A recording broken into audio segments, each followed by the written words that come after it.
Hey everyone, welcome to Catalyst Energies. I'm going to get right into it. This is actually not what we're going to look at first, but we will look at it. So, we got to talk about the sun.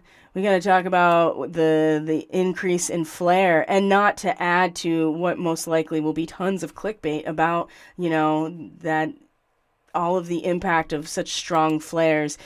We do have to talk about it because this is exactly the type of scenario that it's important to be able to read not only the outer data points around anything, but this in particular, and also knowing what your internal data points actually are. So, as we look at this graph here, and as many of you may already know, especially Catalyst Classroom people, the people that are part of the Catalyst Classroom through their monthly membership, we just spent the last 2 months with content about our star, right? The sun. And that goes from stellar physics, how to read the solar weather data, what that means, to historical context, mythological context, cultural context of the sun in, all throughout ancient times, and then the astrology, obviously, and then all of the esoteric stuff and our symbolic and energetic relationship to stars, to our sun, what that means.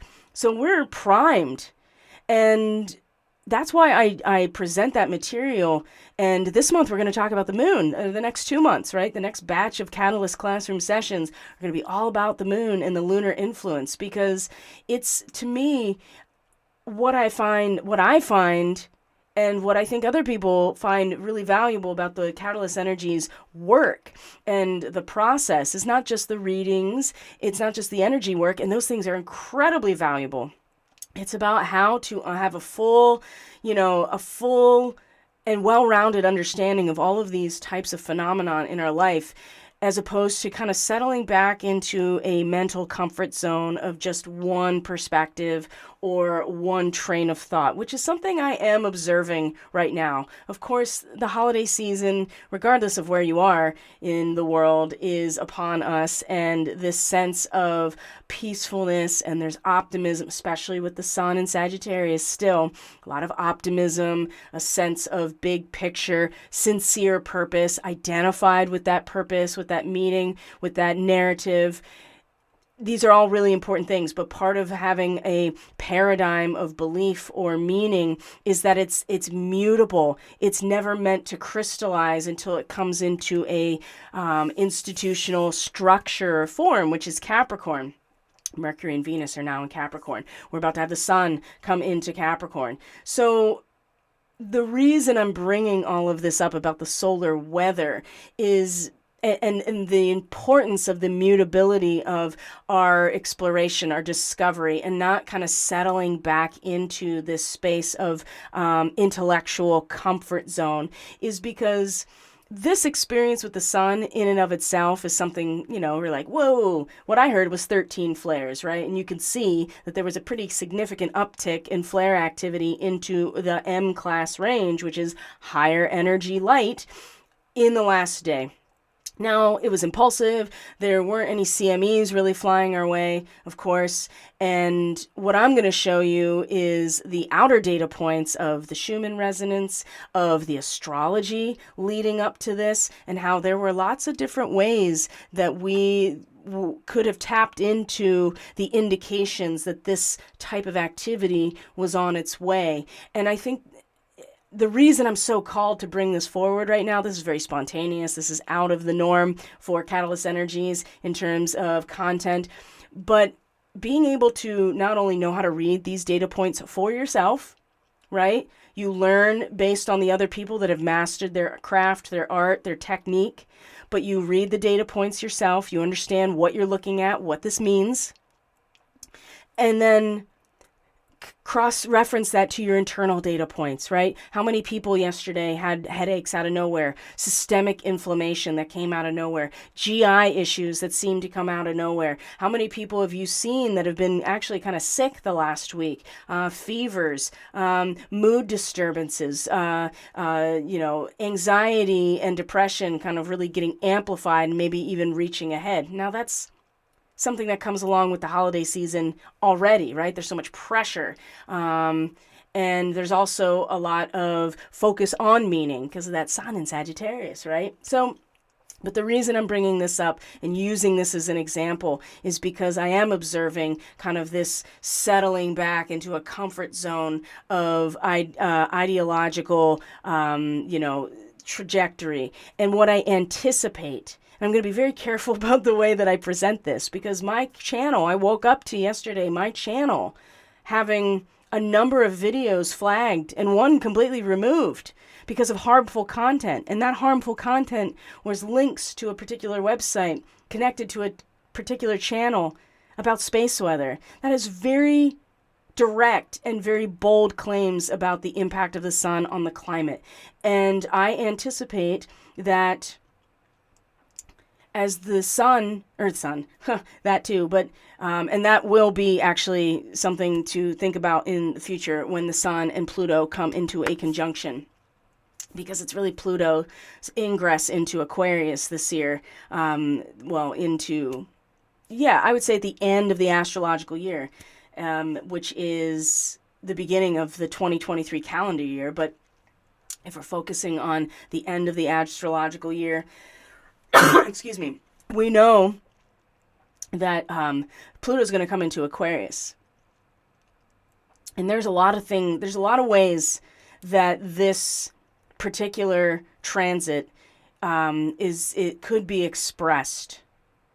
And this is years, right? Pluto will be in Aquarius for years and years and years, just like it's been in Capricorn since 2008. It'll be in Aquarius for years. So there'll be a little bit of a dress rehearsal, because Pluto's going to come into Aquarius and then in its retrograde come back into Capricorn. Saturn is going to come into Pisces and then retrograde back into Aquarius briefly, throughout 2023, the year 2023, and the end of the astrological year. We're coming into a new quarter with the solstice. Regardless of where you are, we're reaching peak and valley of light.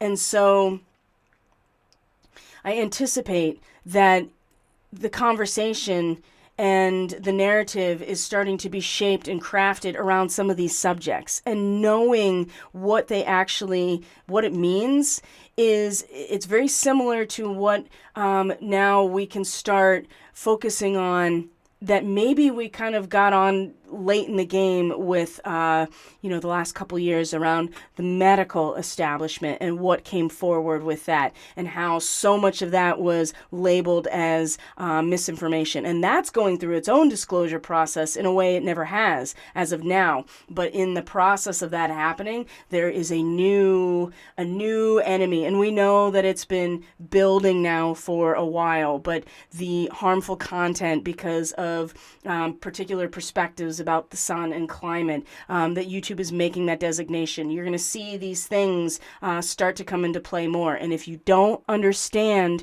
how just the basic fundamentals of solar weather, stellar physics, even understanding that there's variability in the scientific community about these things, and then cross-referencing them with how you feel in relation to these phenomena.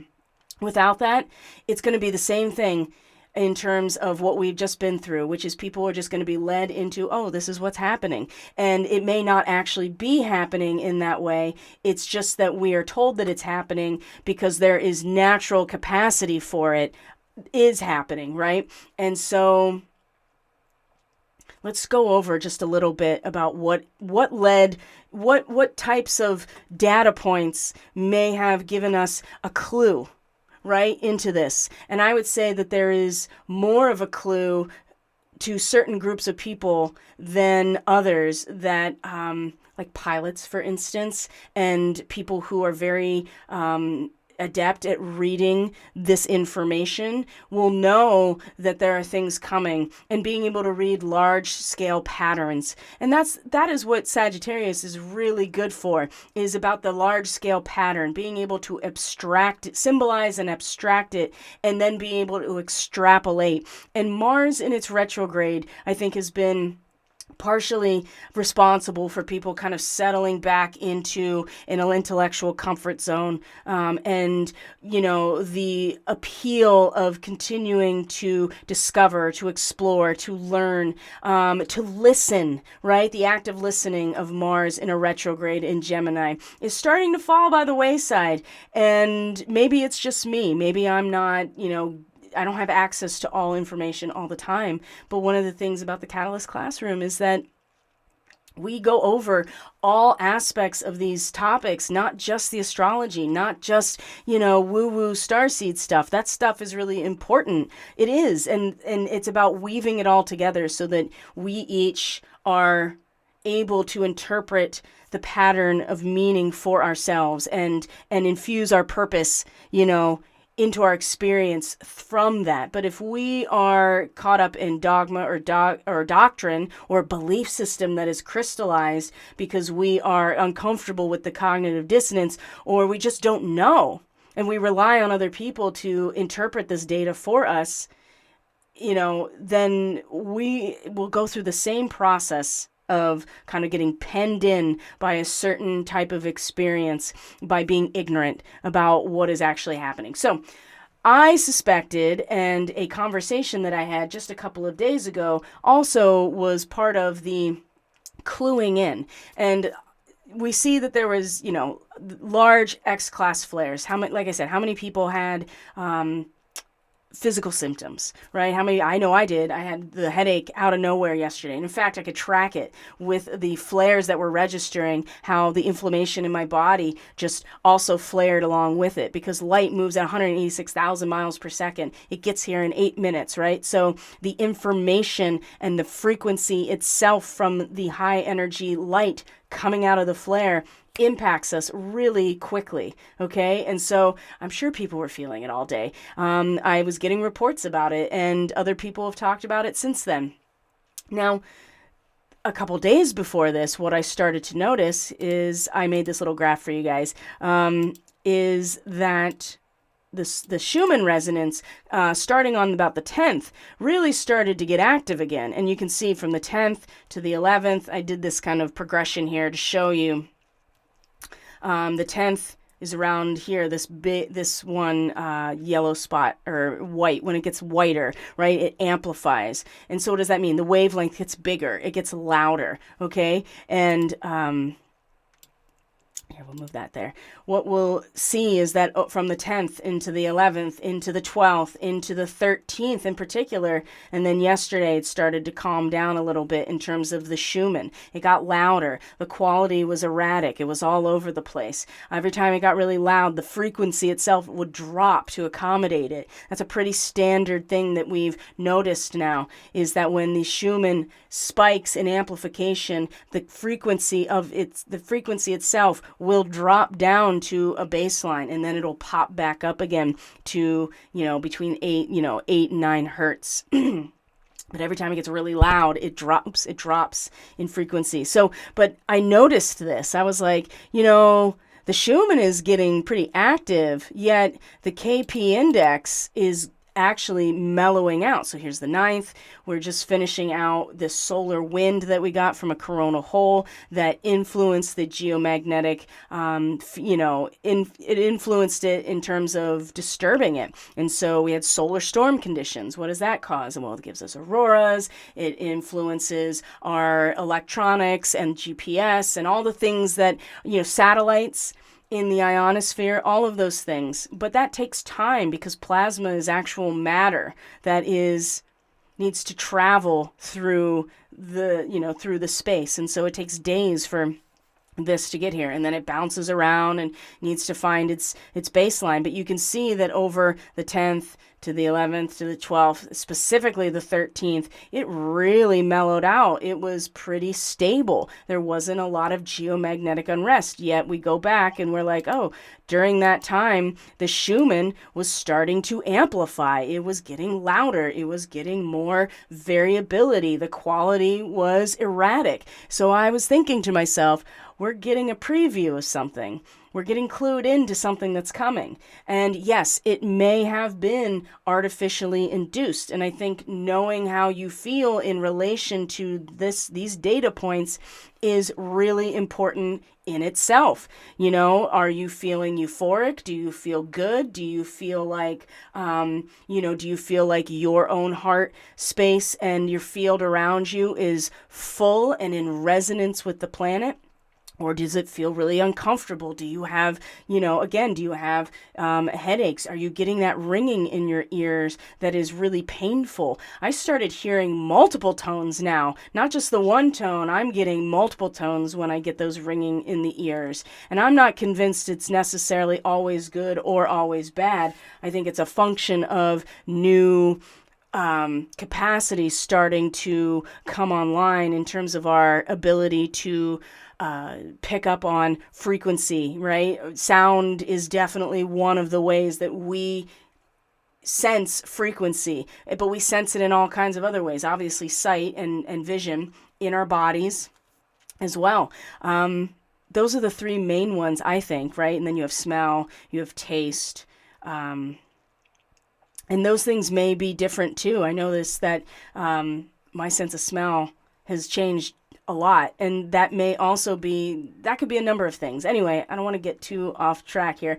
What I'm saying is that I saw this and I was like, something's coming.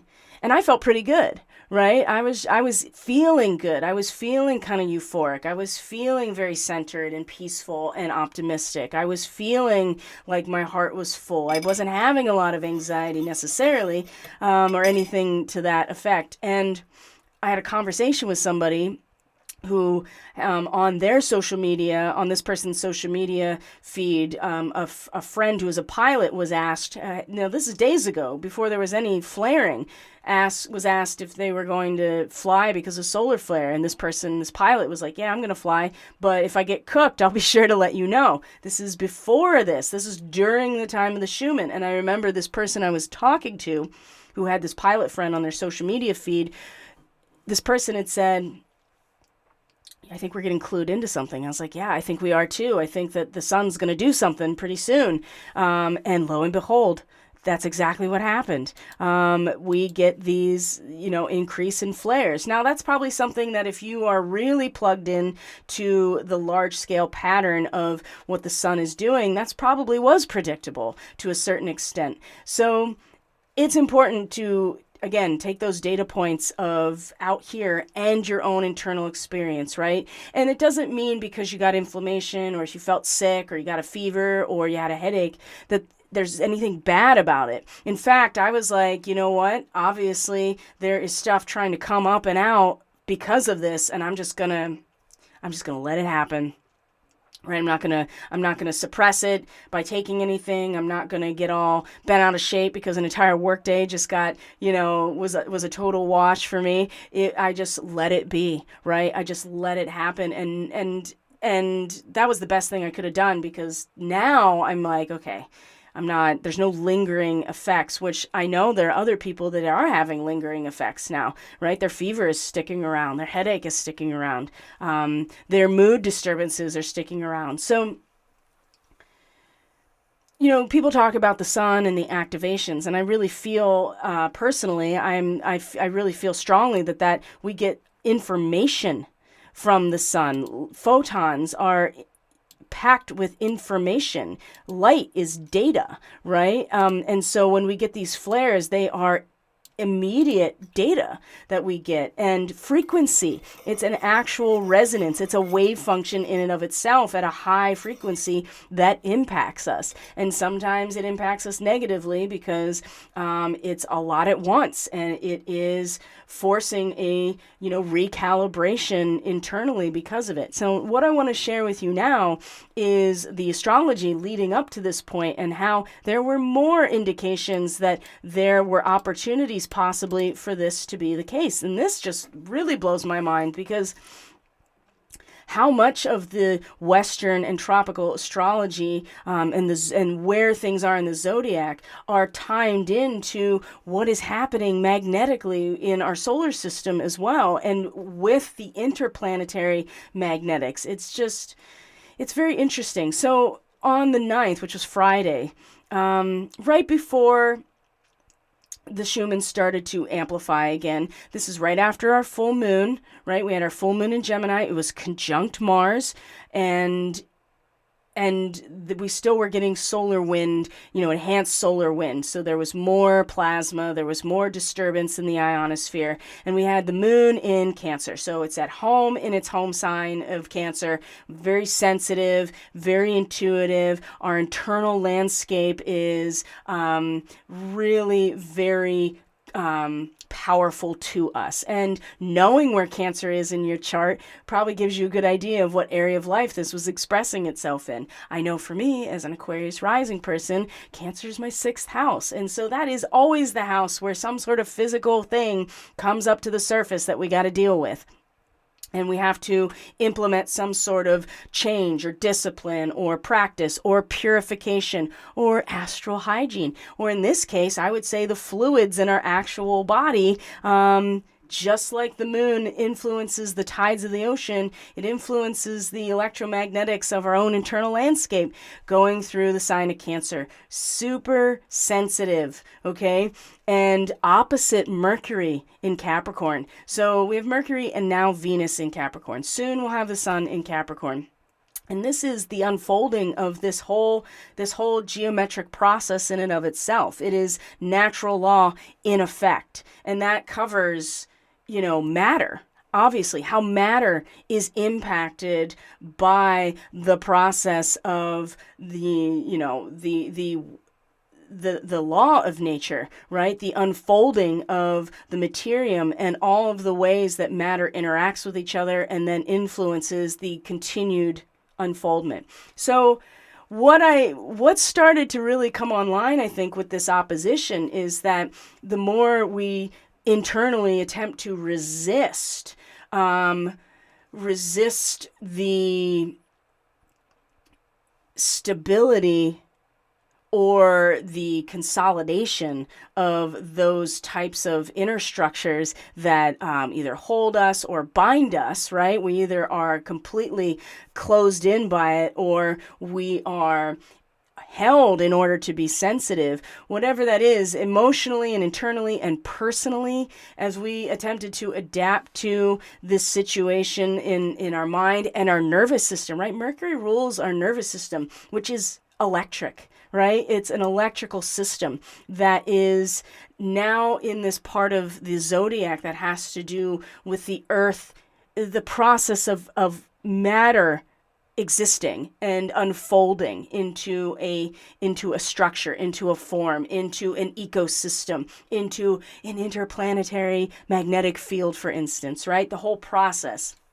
We're all going there together, right? And this really speaks to me in terms of the way that these entire natural processes are impacting each of us individually.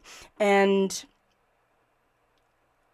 it's not about being negative or positive or ascension symptoms or not. It's just that we are influenced each through our electrical nervous system by the law of nature and the way that matter actually is influenced by all of these forces. And in this case, we're talking about electromagnetics, we're talking about electricity, we're talking about plasma, all of these things. So yeah, it seems a little bit outside of the realm of, well, Capricorn's about business and about ambition and meeting your goals and power and leadership and authority, but it's a feminine earth sign. It is the authority of nature herself and what that means. And we're all getting into this vessel and going together. And if we were attempting to internally resist that, it's like getting hit by a train. And I definitely felt yesterday like I got hit by a train. I really did. And all my fluids, right? That is what inflammation is. It's like all the fluids get all swollen in your body. And migraines are, the increase in blood flow and inflammation into those blood vessels. So it was already starting at this point, okay? And as we go through the week, and I already covered a lot of this not only in the Gemini full moon forecast, it was also part of the weekly astrology report, again, for the monthly membership, covering a lot of this stuff.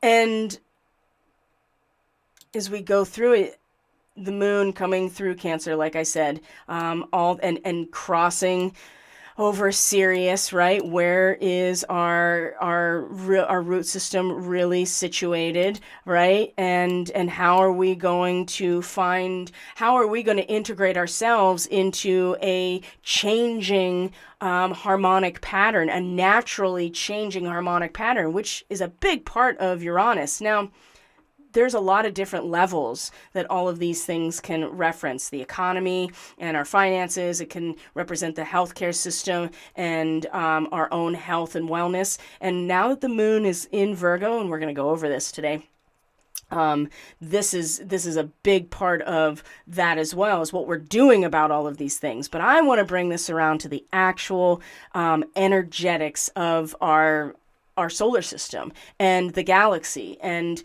astrophysics in and of itself, and how we have a personal relationship to all of that, because it seems to me that this was also spelled out in the astrological transit. So as we go through the weekend coming into Monday, right? This is where the Schumann really started to amplify. And look at this. The moon is in Leo. In fact, it was at the lunar apogee with Black Moon Lilith, right? The furthest away from the planet. But at the same time, it's in the sign that the sun rules, which is Leo, the heart, right? The resonance that stems from the center point of our own vital energy.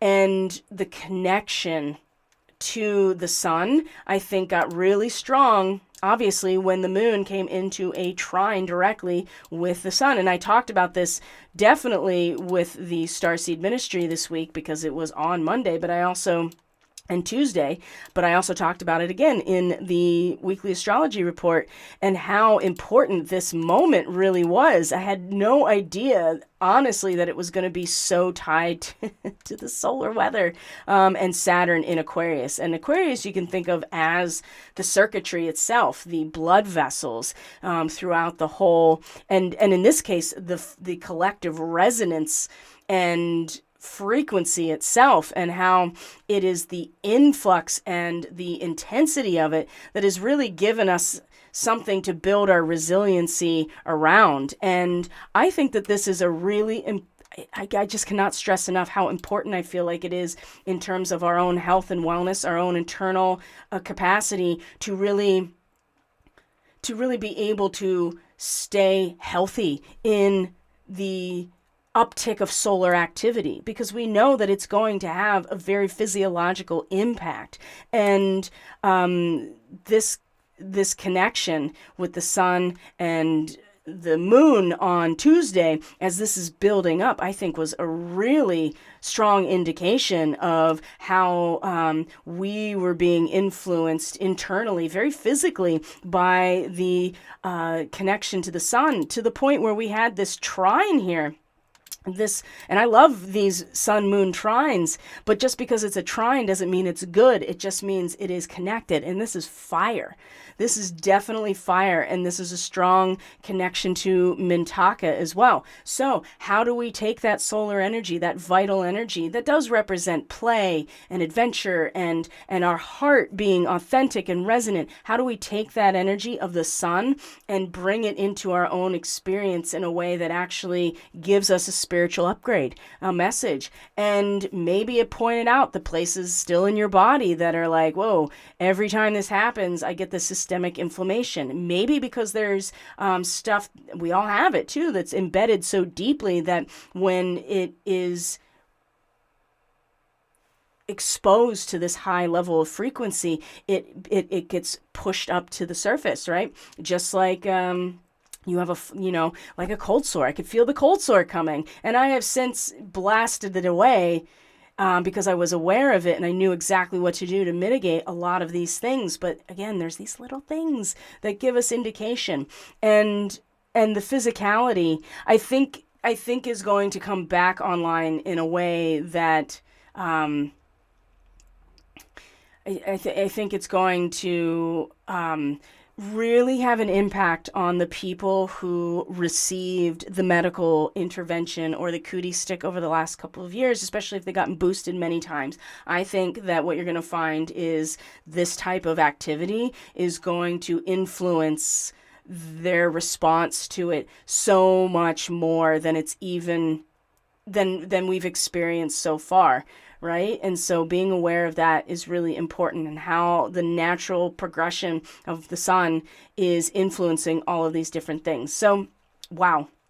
I really had no idea. I suspected, but I didn't really think it would be so direct in terms of these astrological things. And then we came into yesterday when all the flaring was happening, and we also had the Sun square Neptune, which I also talked about at length, and also Mercury in a square to Chiron happening as well very early this morning. And those two transits, again, the Sun square Neptune, no matter how you shake it, is certainly going to zap you of your own vital energy, and really pull you into either just being completely unmotivated, and in this case, I feel like that it completely grounded many people in the experience of the entire collective certainly the unconscious, the collective unconscious, but even the waters of all of us together, right? Pisces being the ocean, right? The moon being our experience of that internally, and why the moon in Pisces is such a magical time where we access so much inspiration and dreams, and it's very easy to get into that space, and it's because that is the space of all connection, all humanity connected into one experience, one transcendent experience. And so that's square. Not only did it, lead people into, just kind of being like, ugh, but I think it physically did that too. And if you had emotional or mood disturbances, this is a big part of it as well. Getting really pulled into some sort of delusional. And this is something that I really felt strongly called to speak about this too. Because again, we could find ourselves being beholden to somebody else's interpretation, somebody else's agenda, right, in terms of what we are giving our energy to, and how important it is to maintain our own integrity, even knowing that we're in a transition and crossing a threshold, right? So many different things all kind of came together yesterday into today. And Mercury in Capricorn, I think, is a really good opportunity to not only get our mind and our nervous system focused on eyes on the prize, our ambition, unfolding with the natural, organic fractal of reality here. But it also gives us the impetus to really explore these realms, like what makes it all tick. And the square to Chiron is that realization, again, I think, of just like falling back into the comfort zone, because it feels too triggering to keep having to, this is just my observation, to keep getting pulled back into, as soon as I have an idealistic image of what it all means to be in cosmic order, it immediately splits my experience. And I don't want to keep doing that. So I'm just going to stay on this idealistic version and not really consider the way that it naturally and inevitably splits the consciousness into, well, this is cosmic law and this is human law, right? And that's because Chiron, we want to bypass it. We want to bypass our own suffering by focusing on what is outside of us. And this is where our superpower is going to come online when Chiron stations direct, as long as we've been realistic with our wounding and not getting caught up in our savior complex, our being a victim all the time, and certainly just not being willing to acknowledge our own suffering, and just kind of only focusing on how we can transcend it through our service to others, right? Chiron is the ruler of Virgo. I think can really bring this perspective into focus here. And that has a lot to do, I think, as well with the fact that the moon now is in Virgo, and there are this incredible kite today, as we're going to see as the moon moves through Virgo. So I'm going to show it to you because it has to do, there it is here. It has to do with Mercury and the nodes of the moon and the moon in Virgo. So you get this grand Earth trine with the moon in Virgo, all at 12 to 13 degrees. Okay, remember, 13 flares is what I heard as of this morning, right? 12 to 13 degrees in galactic astrology, the way that I've received it and the way that I read. I mean, 13 degrees is like an avatar, right? You're stepping into a symbolic avatar energy because it's the point of death and rebirth, right? The 13. Right? There's 13 lunar cycles in one revolution around the sun, for instance, right? The fact that there's a 13th sign, and it's not really a 13th sign in Western astrology, but I digress. I'm not going to get into that right now. That's something that we're going to talk about actually with the Catalyst Classroom, with all of the content around the moon. The next couple of weeks. So that's something if you're interested in, you know the drill. It's all in the description box. I know that people need constant reminders of things, especially if you're new. Everything you need is actually accessible through my website, which is also linked in the description box. So let's get back to the astrology. This moon in Virgo in a perfect kite, right? You can see the kite right here with the nodes of the moon, right? The place where the lunar orbit crosses the ecliptic plane, showing our soul's journey and the trajectory of our growth and evolution at a soul level, which is really taking us towards having to carry the baggage of this experience, and not in a negative way, in a way of, that line that Kennedy said when he's talking about going to the moon, it came into my awareness in my meditation, so I can't ignore it. It's not like I've been listening to any of this. It just popped in, and it was, we don't do these things because they're easy. We do them because they are hard. And it is difficult to carry the weight of the baggage of being in materiality and what we want. But we can approach it with a sense of challenge and a sense of resiliency, especially where Saturn is right now in Aquarius. These challenges help us build a sense of resiliency rather than being taken over by them. So this has a lot to do with the moon in Virgo, getting our emotional, internal, our fluids, right? An intuitive, feeling-based experience, the lens of our experience, getting it on lockdown, having it be meticulously organized. Details are managed, analyzed, right? Virgo is about perfection of form, and this is where Chiron comes into the picture, because it's the power of our will in a moment of crisis that is going to make all of the difference. And this part of this kite, and especially this grand Earth trine with Mercury, the moon, and the nodes of the moon, is really helpful in this moment of how we are going to transcend this experience in this kite, right? That there is a very strong sense of balance here with the nuts and bolts of reality. It doesn't matter if they're material resources, if they are energetic resources, if it's your DNA, if it's your money, if it's your income stream, if it is all your material possessions. Whatever has value and inherent meaning is Taurus, and that is the living soil. That is the earth and the magnetics from the earth. And so if we want to be here, we're going to have to also keep up with the physical nature of everything that's happening. And the moon in Virgo, right? Getting those things under control, like getting them mastered, purified, a discipline. And I would say specifically in our self-care and in the way that we analyze information. Now, right after this, the moon squares Mars directly in this mutable square with Gemini and Virgo. And so it's important that we aren't necessarily getting too caught up in just the data points and attempting to access, the full range of information, or even just like listening so intensely, or like I'm trying to get like the telepathic download here, when the square to the moon is reminding us that the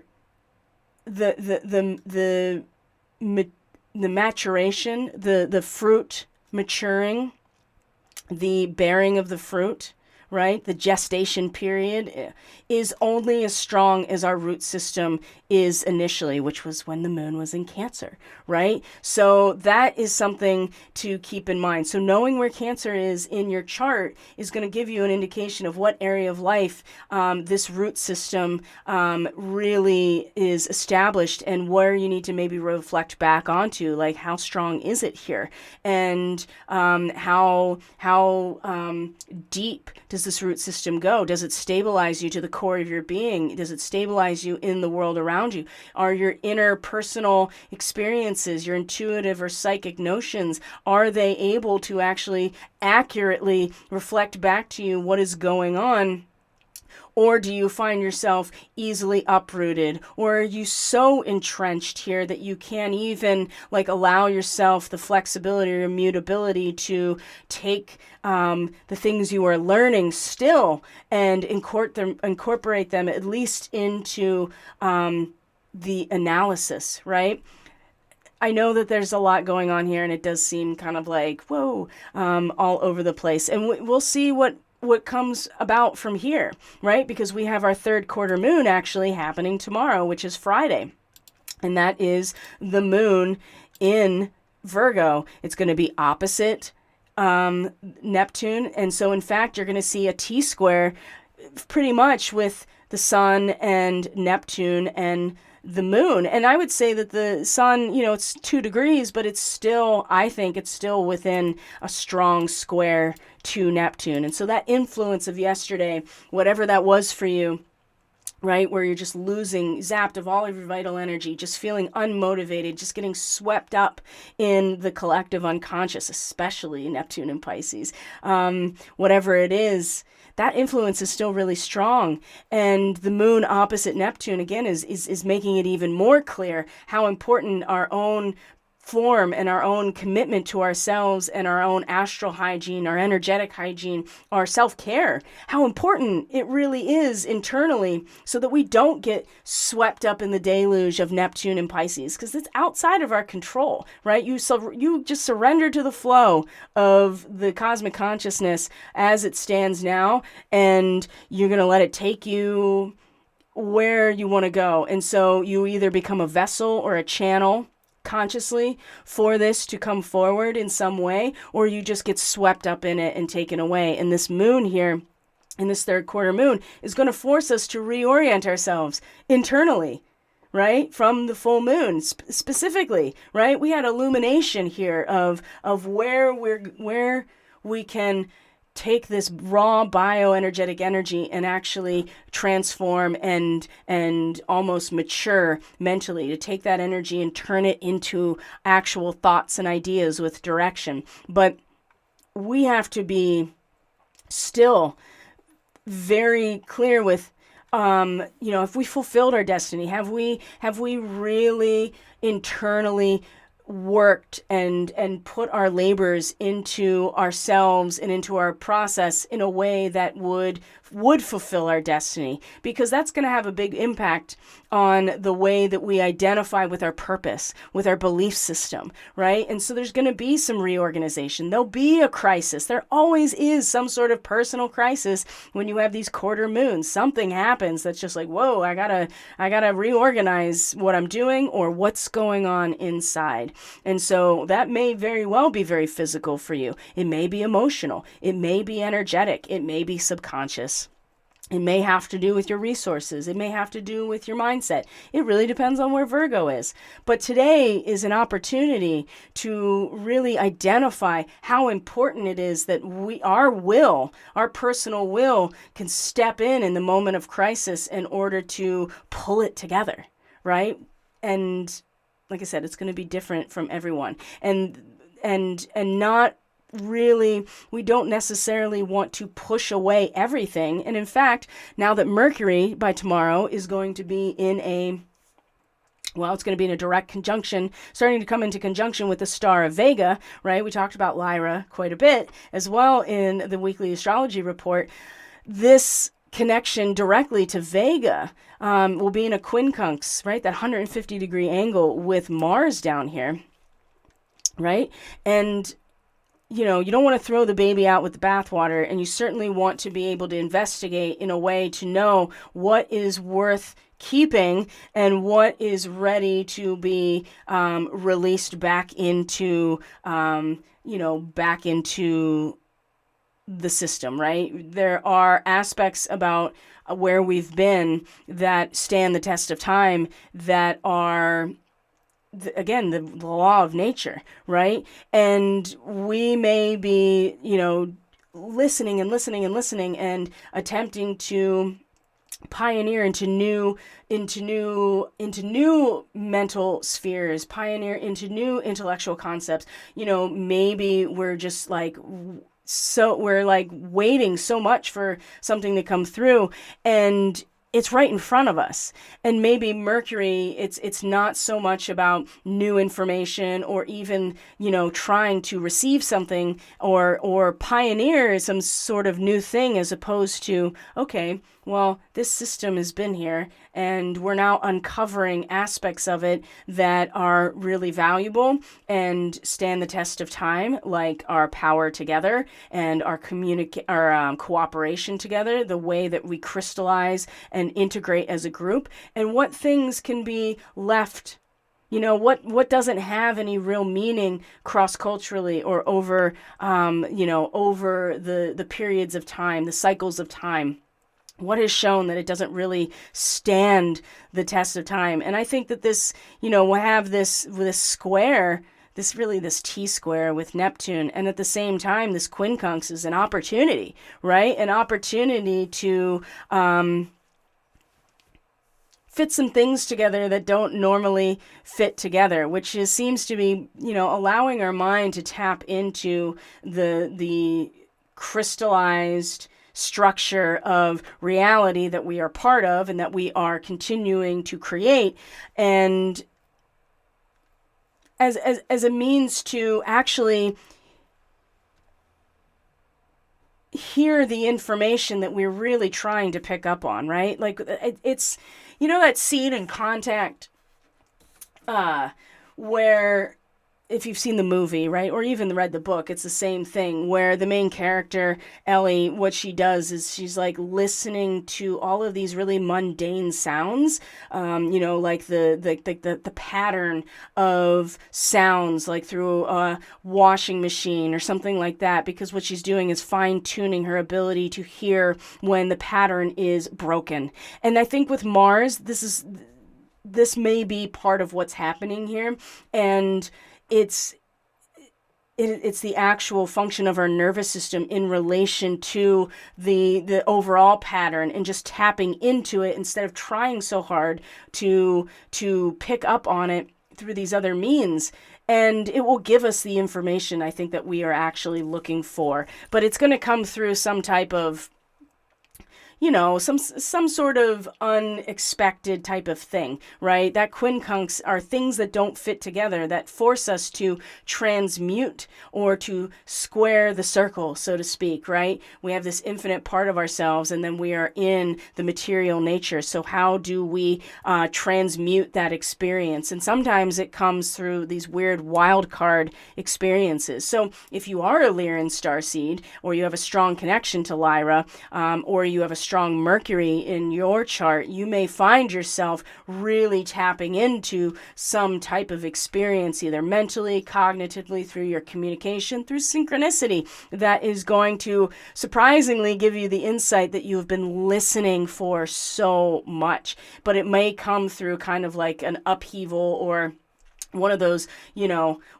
wild card moments. And I think that's really exciting, actually, especially as this third quarter moon is like, hey, we need to really reorganize ourselves internally so that we are ready to, enjoy the process of where we're going and be able to actually anticipate and foreshadow where we're going through our actions, as opposed to maybe getting over-identified with the process of the play right in this moment. It is important that we're enjoying ourselves and that we are optimistic and that we are kind of in this foreshadowing mode of where we're going to step into, what our purpose is. But in order to really enjoy that, I feel like that there's a sense of kind of sobriety here, just a little bit of like, whoa, maybe I do have some things that I need to work harder on within myself. And with the sun, I would say that it has a lot to do with actual frequency and our capacity to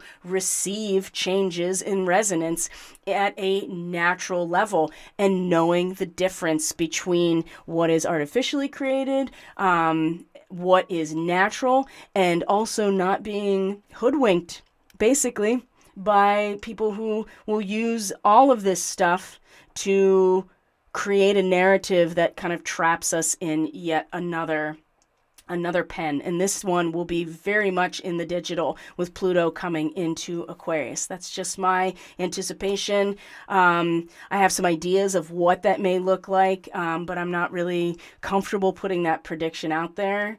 Not because I'm, don't trust my own channel. It's just that I don't want to necessarily influence the narrative towards something in particular. But I think the best thing to do is to become aware of your own internalized experience. So I will not belabor the point anymore. I just wanted to come on here, and wow, that's a 50-minute video. This was supposed to be like 20 minutes, and it turned into like this whole thing. But I still feel like that this is a message that really, really wanted to be transmitted today. So I'd love your feedback, your comments. How are you feeling yesterday? How are you still feeling right now? What have you noticed? Anything that really strikes you, let us know in the comment section, surely. And if you want to get on board with the Catalyst Classroom, there's a really good way that you can actually get a free trial, which is to participate in the gift exchange that I am doing. I do it every year, and I don't actually have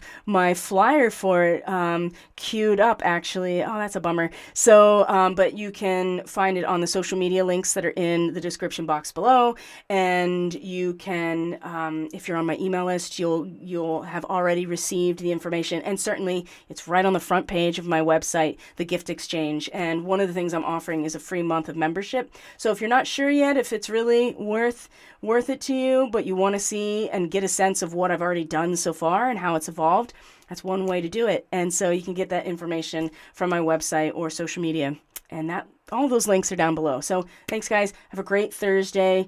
Enjoy that beautiful kite with the moon in Virgo today, and we will be checking in sooner than later. Take care, guys.